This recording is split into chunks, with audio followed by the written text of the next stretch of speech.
سفر حجۃ الوداع کے واپسی کے موقع پہ جو ایک عظیم الشان واقعہ پیش آیا اور رسول اللہ صلی اللہ علیہ وسلم کے وہ ارشادات جو آپ نے اس موقع پہ ارشاد فرمائے، جب آپ حج کے افعال کو، حج کے مناسک کو مکمل فرما کے اپنے صحابہ کرام کے ساتھ مکہ مکرمہ سے واپس مدینہ منورہ تشریف لے جا رہے تھے، مکہ مکرمہ اور مدینہ منورہ کے راستے میں ایک تاریخی مقام پہ آپ نے خطبہ ارشاد فرمایا۔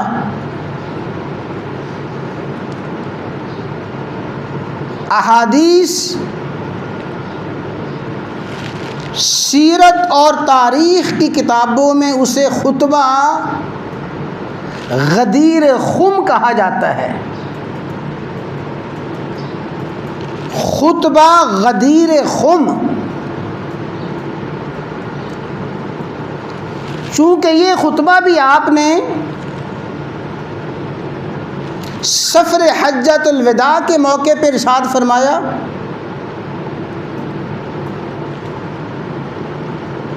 اور یہ خطبہ بھی گویا خطبہ حجۃ الوداع کا ایک تتمہ اور تکملہ ہے کہ حجۃ الوداع میں، خطبہ حجۃ الوداع میں آپ نے جو جو باتیں ارشاد فرمائیں، آپ کے وہ فرامین جو خطبہ حجۃ الوداع میں اور سفر حجۃ الوداع میں منقول ہیں، یہ خطبہ غدیر خم بھی اسی خطبہ حجۃ الوداع ہی کا ایک حصہ ہے اور سفر حجۃ الوداع کا ایک حصہ ہے۔ اور عام طور پہ اس عنوان پہ گفتگو بہت کم کی جاتی ہے، خطبہ غدیر خم۔ خم ایک مقام کا نام ہے،